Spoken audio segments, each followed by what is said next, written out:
Welcome to the Software People Stories. I'm Shiv. I'm Chitra. And I'm Gayatri. We bring you interesting, untold stories of people Associated with the creation Or consumption of software-based solutions. You'll hear stories of what worked, and sometimes what didn't, you will also hear very personal experiences. and insights that would trigger your thoughts And inspire you to do even greater things.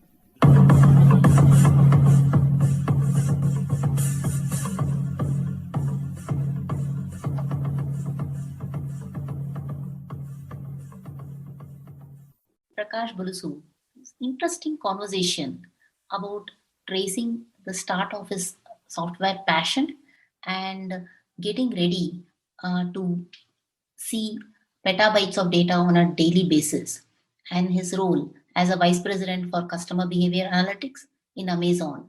He also talks about his key learnings around listening skills, to ability to have clarity of communication and creating a passion to statistics. And he also talks about being a mentor to so many different people, and talks about from a compile sook to a creating a release sook or whatever that you want to do to creating that satisfaction. Listen on. Welcome to the Software People Stories, Prakash. So happy to have you here. Thank you for having me, Gayatri. This is something that I wanted to do for a long time, and you and I have been going back and forth. So finally, we made it. So, for our listeners, would you like to introduce yourself? Sure thing. So my name is Prakash Bulusu. I did my undergrad from what used to be NIT Trichy, which is where I met Gayatri. I've since done a couple of jobs. My present one is I'm vice president at Amazon, and I lead customer behavior analytics.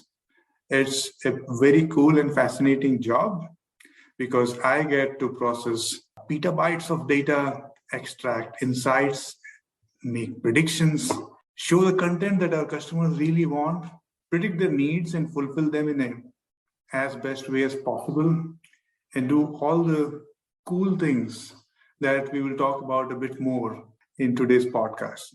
Awesome, Prakash. I am looking forward to this. I know we did the engineering in the same college, but before engineering, what was your earliest memories of either technology or software? Any thoughts that got you started? So my earliest memory of technology was when I was in awe looking at a Nintendo console and the ability to move those characters with clicks of your buttons, right? And then I figured another thing. I grew up in a small town called Raipur, which gets very hot in summertime. It's somewhat similar to Trichy, but hotter. I figured that if you show interest in computers, then you can spend time in air conditioning, which is a huge privilege at the time. So I started showing some inclination towards that, mostly trying to play games. But that would lead me to see the very early software that businesses used to use at the time. Very elementary. This was late 80s. And then when I did get to ISRO Trichy, I saw the great Octagon, which was our computer science center. I was in awe of that facility, that building, and all the things within that, including, I'm trying to recollect the name of our head of that department. We used to be in awe of that prof as well. And it's amazing, right? Earlier childhood memories really inspire you to go higher. I remember the Octagon the first time. I was like, oh, all these are actually talking to each other. Oh, that's the power of networks. And guess what? That's what we were studying also. Yeah, I mean, honestly, you and I, Gayatri, were part of that fortunate lot which got into seeing computers in action. Like, for example, even our semester fee was processed in a computerized way. And that was a big thing at the time because every other office was doing paperwork still on paper. Seeing digital world for the first time, both before REC in how Indian Railways used to do it or REC Trichy, were very inspiring. I know you did your MS in University of Florida after working for some time in Wipro. What prompted you to do that? Is there personal reason or a professional reason? What made you do that? It's actually a super interesting question because I took the unusual route, meaning I worked for 3 years and then went on to do my master's. Usually that's a long enough gap that people get bored enough of the academics that they have done, whatever it might be, undergrad. So during the undergrad time, I got to do my internship at Indian Space Research. While it sounded super cool, what we were doing was creating their first website. I was doing it with another Rectian friend of ours, DH Rao. We both were doing website development. And believe it or not, we were in awe of what they were doing, which is to build satellites and rockets and things like that. And they were in awe of what we were doing, which was very simple website design using HTML. So back in the day, that was super cool, right? And this was 97. So that prompted me to think about that particular branch, which is e-commerce development, a lot more. And I decided that I won't go into the hardcore computer engineering side, but more towards the application. I was fortunate enough to be offered, one of few members, Wipro had spun off this thing called e-commerce division. And I got into that. It was very small and very different than Wipro. So that further fueled my interest in e-commerce. And then when I joined Wipro, I came to US and started working on JP Morgan's morganonline.com and a couple of other websites. But during that time, something important happened. I visited a lot of our common friends actually who were doing their masters. And I got so fascinated by both what they were doing, but also the general education system here that I decided I will pursue. But by the time I experienced all of these things and I decided that I want to do it 3 years, I had to take my GRE, I had to apply. So that was the main reason I wanted to experience the education system in the US and actually give myself even more grounding in the e-commerce or the large data processing through masters. Very nice. In fact, I remember the early times of going and visiting some of my friends in Buffalo. That time, a couple of our friends were doing their MS in Buffalo, and it was very research oriented. And it was not just research oriented; it's also application. There was a lot of collaboration with the industry, and that was amazing. While we did have it in when we were studying the undergrad, but the postgrad was a lot more application driven, which is very exciting. That's right. I mean, that was one of the things. And I saw people working in labs and how they're putting the thing that they're working real time next day. It's not even like, or the same day, right? It's not even like, okay, I'm going to learn this thing and then 2 years, 3 years, 4 years later, I will apply it. That application is very important. Buffalo is a great university. Or when you actually see all these campuses, I think I went to University of Maryland. My office that time, this JP Morgan's office where I was working, was right next to MIT. Okay. So when you see all these great institutions, even when you don't see the technology and just see the institution, that could also be inspiring. I think now is the Netflix generation, YouTube generation. You can see all of this online and you don't feel it, but that feeling was also very different back in the day. So, what made you move to the Seattle area? I mean, was it Amazon's offer or it was more of a possibilities? I'm sure Amazon in 2003 might have been a much smaller organization, right? They were doing more of a books. Or was it, did they already jump into e-commerce at the time?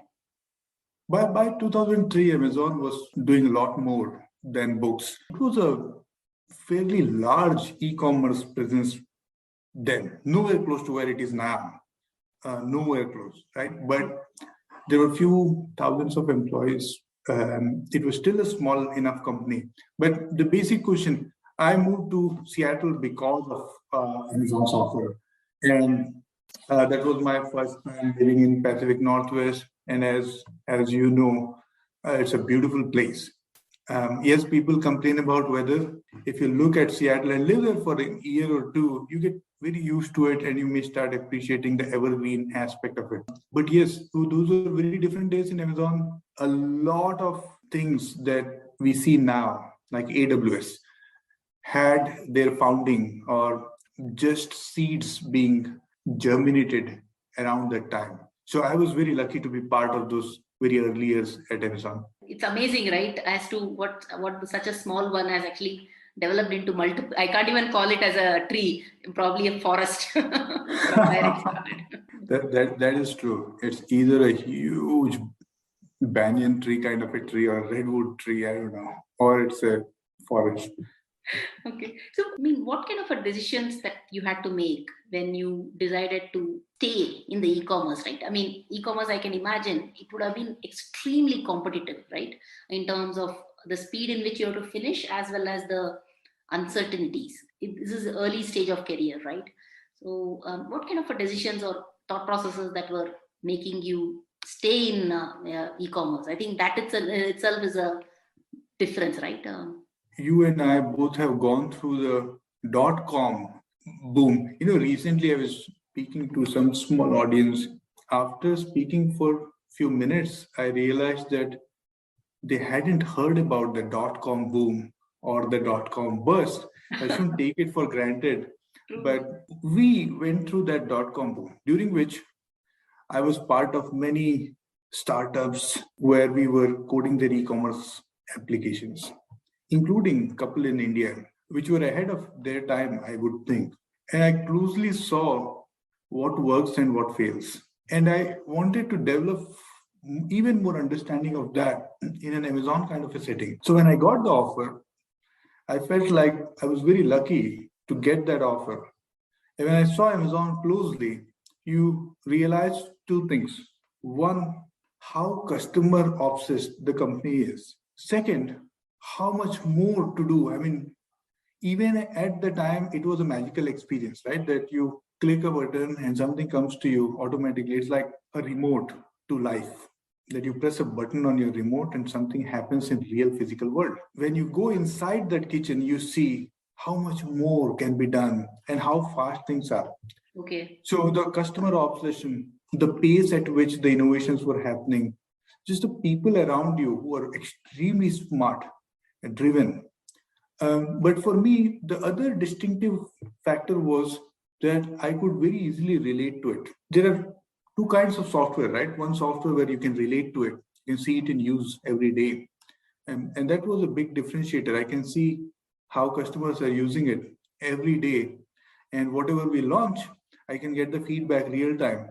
They liked it, they didn't like it, how did they like it? So that made me get super excited working at Amazon. So you moved to Microsoft after that, right? So yes, I think your early start of search and data-based modeling started from there. I mean, was that a big difference in terms of search in itself is nebulous, right? You can see it, but you can't really see it. Unlike e-commerce where there is a shopping cart, it's slightly different. How was that transition? Was there a transition at all in how you looked at it, or? So there is a transition. First of all, there is a physical transition because both companies are close enough in the Seattle area, but they're still in a very different setting. Amazon used to be downtown Seattle. Microsoft is in Redmond, which are kind of suburbs of Seattle. Then there is also a transition in terms of how these companies operate. Microsoft at the time was predominantly an enterprise company, whereas Amazon was solely an e-commerce company. So the way the software development works was different.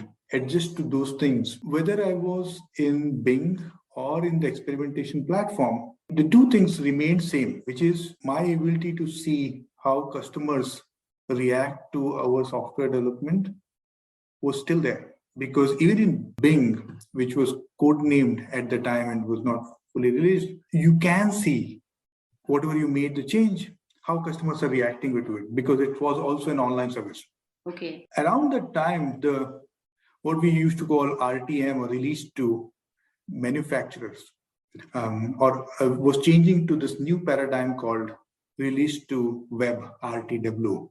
And the basic difference there is that you can take more risk when you do RTW because you can fix it real time, even if you take a more aggressive shot at creating software, right? So those things remain same. It was a bit of a learning, meaning Amazon was just getting into a writing culture.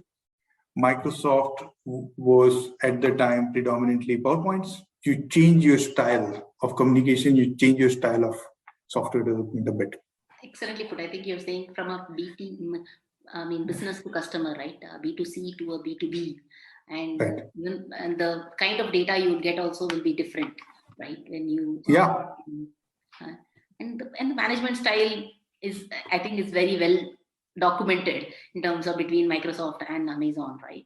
The leadership styles to how decisions are being taken also. I've heard this in Amazon takes this 3-page write-up. If you don't, whatever idea that you have, you have to have a 3-page document, while everywhere else it's a 100-page PPT that happens when it's beaten to death before even you get started. From a management style, what kind of a learning did you have at this stage? I think this must be the time when you had become a first generation manager with people reporting to you and some level of mentoring, right? What kind of aspects did you inculcate into your team?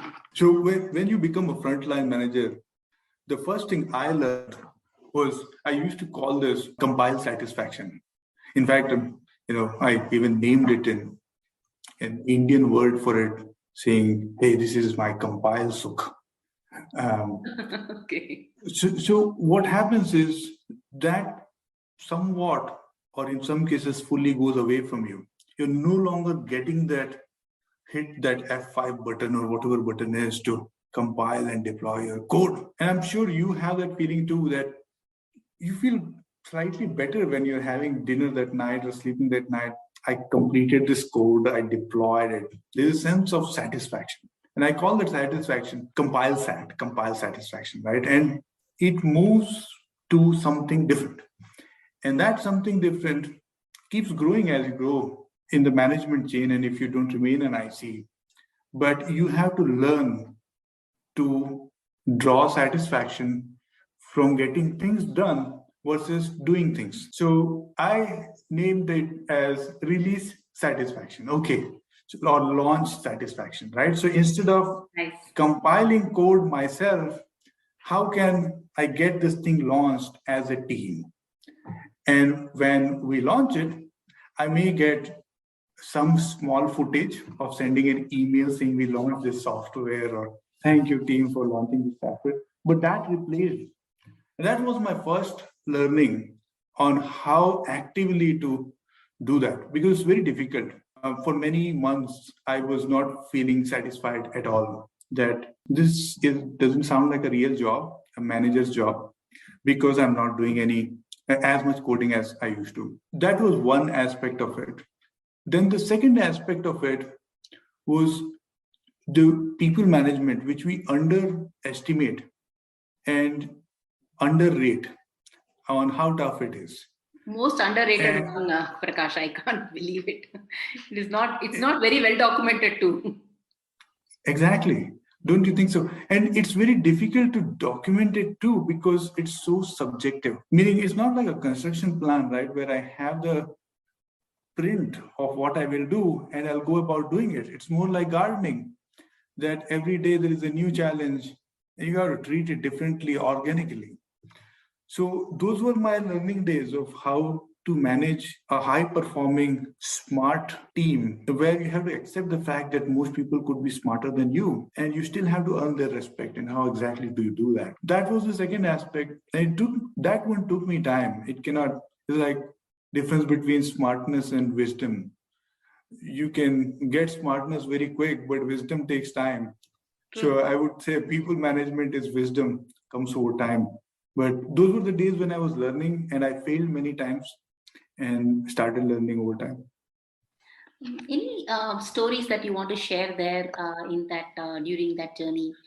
That's a tough one. So one meta learning I already shared with you, which is how to step back and draw satisfaction from other things. And by the way, that continued. I mean, when you're a frontline manager, you may get that release satisfaction or whatever you do as a team and launch. What happens when you become manager of managers? Or what happens when you grow to senior levels of management is that you can now set the culture, set the policies, set tenets, which I learned and operationalized after joining Amazon. It's such a beautiful company, operates on tenets. You are not able to exactly do that thing directly by yourself. And that's a story that I learned. The second thing I will tell you, when I rejoined Amazon back in 2011, one thing I was very surprised by was how every discipline, when I say discipline, I mean software engineers, HR, finance, legal, business, were all together in many meetings, not just in one meeting. And they were all sharing product ideas equally. That's the document culture that you were talking about, that we would read the document, and after that, there is no line saying that, hey, this is a software person, so they can only talk about technology, and this is a legal person, so they would only talk about legal. I think that's a beautiful thing because that gives you diversity of those topics. And the art you have to develop is how to make use of it, how to take all of the diversity and make the product better. I am probably digressing from your original question. No, I think you answered it. You're saying, see, not just from a first line manager, right? You have to also say launch satisfaction or unit satisfaction, right? For example, one of the CEO who had interviewed, he was saying about how the entire company is a long shadow of the leader. So you have to understand your culture part of it. And at the end of the quarter, when you're actually doing earnings, when we talk about it, that is the biggest high that he gets. But for you to reach there every day, there is a small or mini marathon that you have to keep running. So when you speak about interdisciplinary, you spoke also about customer obsessed. So are you saying that each of the discipline are customer obsessed, or they are more in their own lane, or they keep changing lanes, and how does that work? That kind of works in a very simple way, that yes, you specialize in the lane that you operate in or you're trained for. But you have been in the company or in the industry for long enough that you can bring any idea. There is no reason to stop short. For example, I'm sitting in some technology review, but I just don't like the business model. Why should I stop myself short and not give that feedback that I don't believe in this business model? Yes, I will speak in terms of technology with that eye that I'm trained for it. And maybe that's what folks are looking for when I talk about technology. But at Amazon, we don't stop short in that way, right? When you're brainstorming, we're all brainstorming it together. When we're discussing a doc or a product roadmap or whatever it might be, it's all thinking together. And you can bring your own perspective, but you can give any other feedback too. And that's very beautiful. And when that happens well, you will see that it actually changes the product in a very meaningful way. And it's also joint accountability, right? It's not yours or mine, it's ours. And that sort of builds, I mean, obviously you will have a loyalty for overall organization, but you also kind of have the sense of loyalty to your ideas being implemented or the entire thing, right? I think that brings a lot of difference. Yeah, early on, it took me some time to adjust to that because, see, when you're doing, let's say I have an idea and I'm presenting it using PowerPoint, then I'm leading the idea. I'm changing the slides. I'm talking about the stories on each slide. When you convert that into a doc, everyone has read the doc, and then you start the discussion. The primary role of that presenter is a bit subdued. And it takes time to adjust to that because you may be very used to that formal kind of a presentation, and the latter is far better, but it will take time. But once you adjust to that style, you'll realize that so much, like you said, ours rather than mine or yours, right? It's collective team thing. And that's what the document culture does. It gives equal opportunity for everyone to interpret your idea in their way. Very nicely put. I never thought of it like that. Even though I know about narrative and the PPT, but never thought of, the central table. So first person who's actually standing or sitting. You actually move that away and say, oh, everybody is actually sitting around. and it's the circle, and there's no or a hierarchy for that matter. Nice, very nicely, but I never thought of it like that, Prakash. Nice, interesting.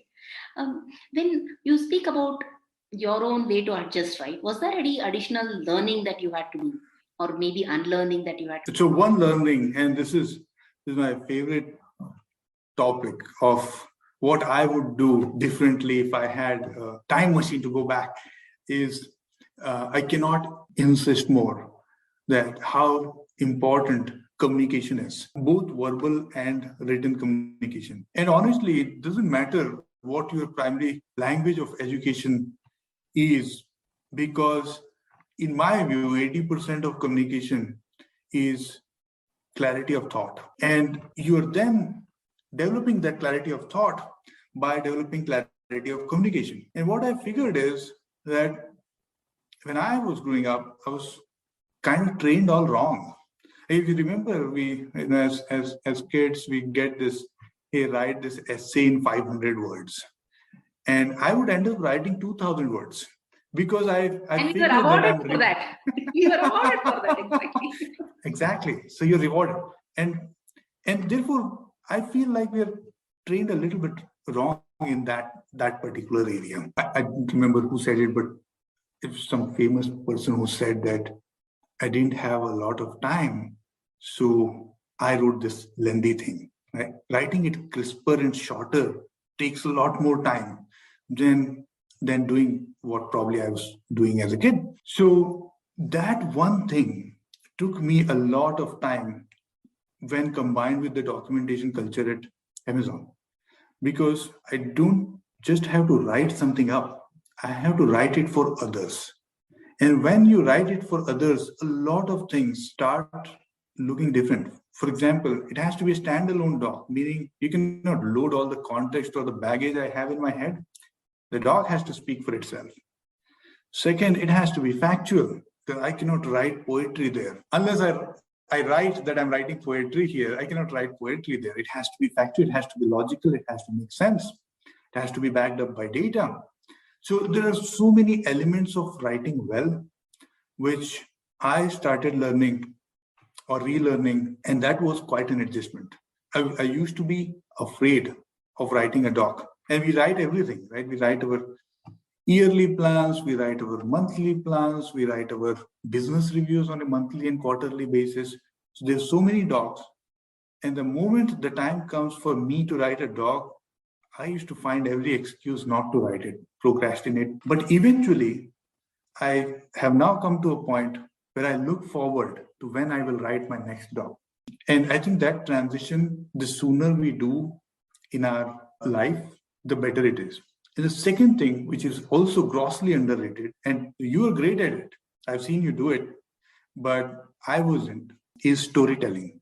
In spite of the fact that we put all the facts and logicals, we are engineers and scientists, and the truth is we still make most of our decisions based on an emotion. And bringing that emotion up is storytelling. So how do you not just write that doc with clarity, but how to tell a story in that doc is equally important. Very nice. In fact, I recently went through a educational course on writing better blogs, right? What this author says is that 4 things: simplicity, clarity, elegance, and evocativeness. Evocativeness is a very bigger word to say emotional. Bring that emotion. And he also says if you can use simple words, just use simple words. Don't make it big. That way you're not losing the writer. So I think what you're saying is you have to be able to connect to that person using that document. Right.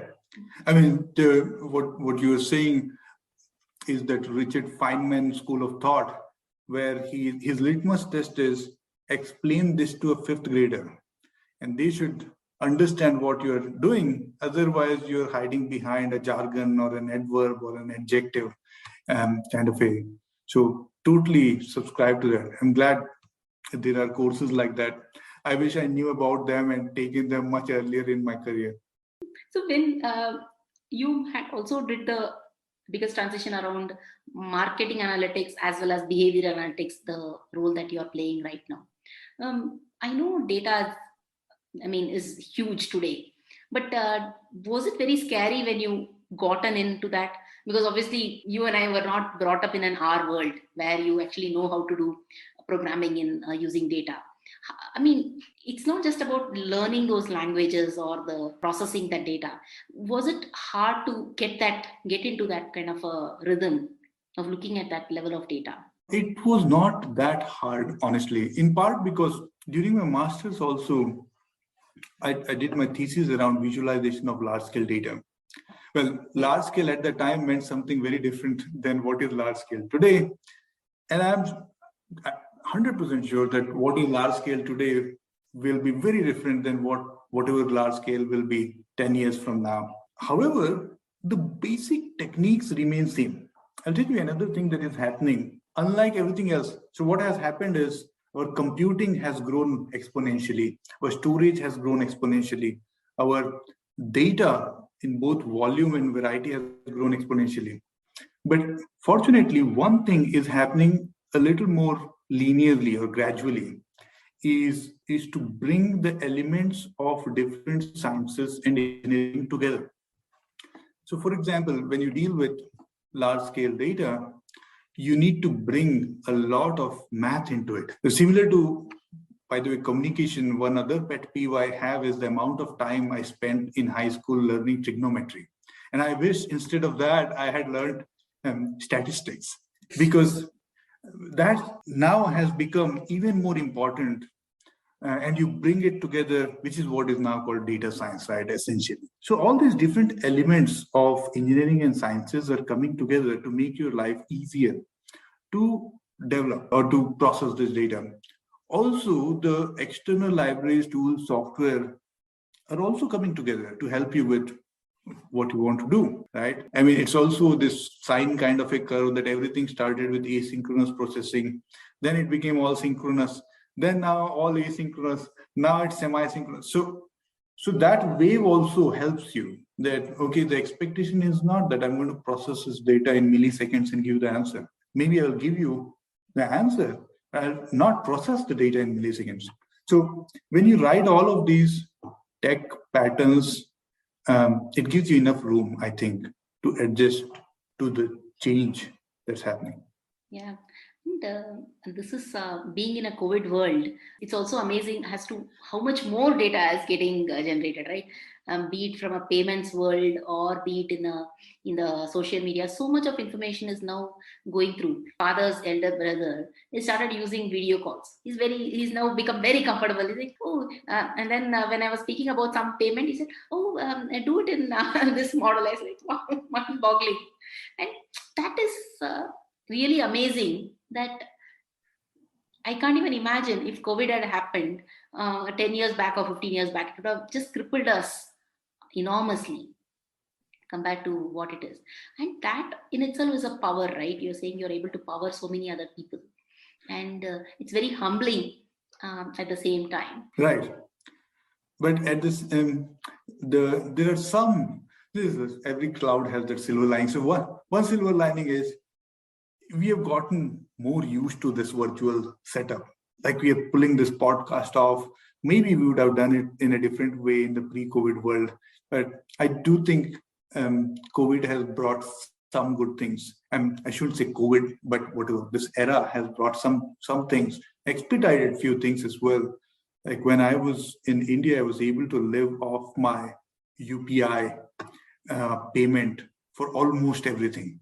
A great thing. Prakash, when you look at your role today, right, over the evolution, what are some of your key things, key decisions that you make on a day-to-day basis? Without, of course, talking about your confidentiality, what are the few things that you think, yes, I have those characteristics, or tenets, as you call it? There are all kinds of decisions. You can divide them into decisions that machines can take and decisions that humans need to take. The decisions that machines take, for example, what content should our customers be seeing in some parts of the site or in many parts of the site, our objective there is to make machines take that decision as objectively, as effectively as possible. The other thing is to try to see how much we can simply put, remove magic numbers.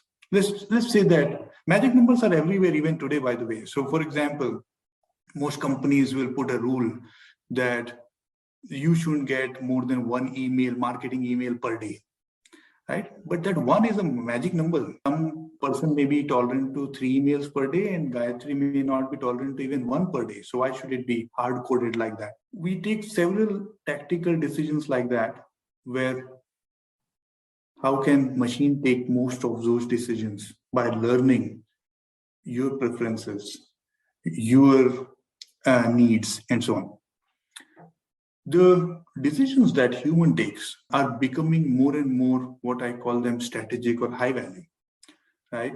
In there, the kind of decisions that I participate in are the ones which are ambiguous, where we process a lot of data, but the information is not super clear. Meaning you get something like this. Hey, with 60% confidence, I can tell you that this will happen if you launch this. Or with 80% confidence, I'll give you the opposite news with a wider interval or something like that. So you get into that kind of a world where you may even see different answers coming out of different assumptions in the model or different set of models. In those cases, we use a lot of judgment. And that judgment comes out of two things. Obviously, it comes out of my own experience, but it also comes out of a collective wisdom that we will go put it on the table transparently and talk about it. But those are the kind of decisions we Very nicely put. In fact, you're saying one is decisions that can be taken objectively, let that go. And decisions that cannot be taken, particularly sometimes we use this colloquial terms that numbers can lie. If if you want to make them lie, that's the hardest part, right? Ensuring that when numbers are not very straightforward, how do you ensure that this, in the end of the day, our intelligence, how much ever artificial intelligence is there, human intelligence outweighs most of the time. Yeah. And what you will know already, and we are seeing as well, as the more these machine learning models, AI, gets sophisticated, the less explainable it is. And the human mind, whoever is making a business decision, not just needs an output from these, but many times you need the explanation behind it, how it came to that decision, right? That's equally important. So for example, if the weather forecast model says that there is going to be hurricane or a tsunami in some place, it has dire consequences and we act upon it. And therefore, you definitely want to know a lot more. How did that model reach to that place so that you can act more confidently? In that kind of a case, even when you take the output of the model, you still make many decisions which are human. As you as a leader, have you developed in yourself? I know you're a resilient, I know you're smart, and you're a continuous learner, Prakash. You also mentioned about communication. We also spoke about bringing storytelling and emotive sense. Anything else that you want to that you brought up in yourself? Thank you for all the kind words. I don't know if I can subscribe to all of those or not, but one thing that I actively did is to learn more about statistics. And I think irrespective of the field you're in, I'm seeing that it is a required tool in most toolkits, irrespective whether you're going in medicine, whether you're in fact even going in law. The knowledge of statistics is not going to hurt. And I think it's one of the key ingredients in this present and the upcoming future. As machines start doing more things, you will have to learn how to talk to those machines in those terms. And like I said, irrespective of I was recently looking at the data about these COVID vaccines and how effective are they. And the language is all written in statistics. And the more you learn, the more you appreciate that, okay, this is what they're trying to say. Suddenly, everybody has become a statistician now. Everybody is talking about R factor. Like, do you know what R factor is? That's right. So definitely that is one thing I encourage myself to do. The second thing I will say is that creativity was always important. Creativity is also very difficult to learn. There is no course that says, okay, I'll get you to advanced level of creativity, do this course kind of a thing. But whatever creativity means for that individual, we all need to figure how to do it better, how to apply more viewpoints, how to think from a different viewpoint, how to perhaps think what we call out of the box, right? And that world is already here, and you can see it, like whether it is Web3, whether it is, and there's so much jargon now capturing what you can think of being super creative about how to bring all of these things together to. And the tools are very much there, because now with one click, you can watch something on YouTube or some other site and learn that tool very quickly. Yeah, and the learning in itself, right, has become very democratized. In that sense, it's available, and it is, I mean, not necessary. It was not that it was not there earlier, but it was available only in a smaller pockets that you have to go seek. Now it is there. The information is there, and it's up to you to search and get it right. I think it's very different. As long as you are focused to make it happen, then you get that. Very, very cool, Prakash. I know we have been having a very interesting conversation, but one question you talked about, when you want to go back, what will you do? If you had a time turner and imagine life maybe 20 years from now, how would it look like? Have you thought of that, or it's too bizarre a question? 20 years is a long time. I've not thought that far out. I mean, obviously, one thing I do see is that whatever we saw 20 years ago in all these sci-fi movies, right, Minority Report or Matrix, a lot of it is actually coming true. And in some ways, if you see even the key innovators of our generation, they come from the Star Trek generation.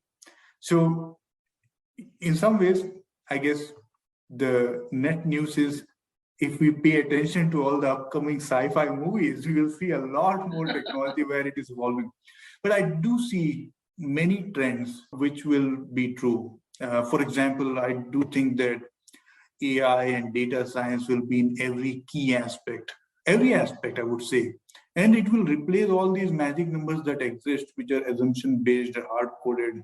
And I was talking to someone who had put data science within a compiler to detect whether the compiler has been hacked and malicious, right? So it's getting to that level where I think data science seamlessly will be there. But with that, the field of ethics, transparency, accountability around the data, how you own your own data, what you want to do with it or not want to do with it will also evolve. There'll be more regulation, more scrutiny, genuinely so, of data and applications around data. I also think that the way we work has already changed and will continue to change in a very, very big way, right? I mean, who knows, with all the virtualization, whether it is metaverse or Web3 or whatever we call it, how it is evolving, it will change the way we train ourselves, we work, we interact with our friends, families, kids, social networks, right? All of that is going to change in a big way. And that's also not a train that we can stop. Now, and it's not a question of if, I think when quantum computing will come mainstream, I think it will generate something that we probably wouldn't have seen or expected or difficult to anticipate altogether. But it will be around these lines of how what we are doing today can be done in a fraction of time, especially with upcoming 5G networks. And I think the key ingredients are already there. And as we have all read so many times, that we consume what 1 day's worth of data is equivalent to full lifetime of someone who was living in an 18th century. I think 20 years from now, we might be saying something along those lines for ourselves now. Very true. Very well put, Prakash. In fact, I read somewhere that a person, even a normal person today in this century, they are much more in a better state, better quality of living compared to a king who used to be in 18th century. I think, I'm sure that within 20 years, 15 years, I think that's going to change completely, right? And that too, Yeah. what you said about quantum computing, AI, as well as the 5G, I think things will innovation will happen in the intersection of it. Yes, I think that's the key, that intersection, that convergence. And what is happening is that convergence is actually challenging the status quo, right? And we have seen, for example, Uber challenged how taxi businesses run in a big way and it disrupted that. Whatever is remaining, for example, I think healthcare, specifically in the US, has maintained status quo for long enough that it will be disrupted. So whatever is remaining status quo should be very afraid of itself because it will be disrupted very soon. True. Change is the only thing, right? I know this is an exciting conversation. Any thoughts that you want to share with our listeners, Prakash? I think I love the whole your journey in terms of not just from what you have done, but also from what you have learned and what has been your main takeaways. Any thoughts that you want to leave with the listeners? Since this is mostly a technology kind of a talk, I think I would leave your listeners with the thought that the technology will continue to change exponentially. And therefore, we have to be very open-minded and adapt to that change. So if I hear myself saying, oh, I belong to that era where I used to need a keyboard and now I don't adjust to this, stop yourself, train yourself, and adapt to this new change because most of them will stick. So that's at least what I keep telling myself. Excellent, Prakash. So very nicely put, and thank you for giving that wisdom. I think that's what is the hardest part to get, and thank you for doing this, and Happy New Year to you and to all the listeners. Happy New Year, Gayatri, and thank you so much for taking time. I hope this is helpful. Certainly. Thank you.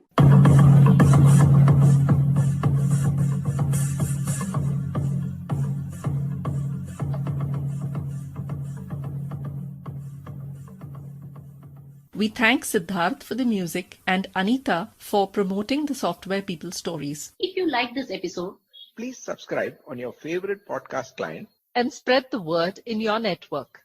if you'd like to share your story, Contact us at podcasts@pm-powerconsulting.com.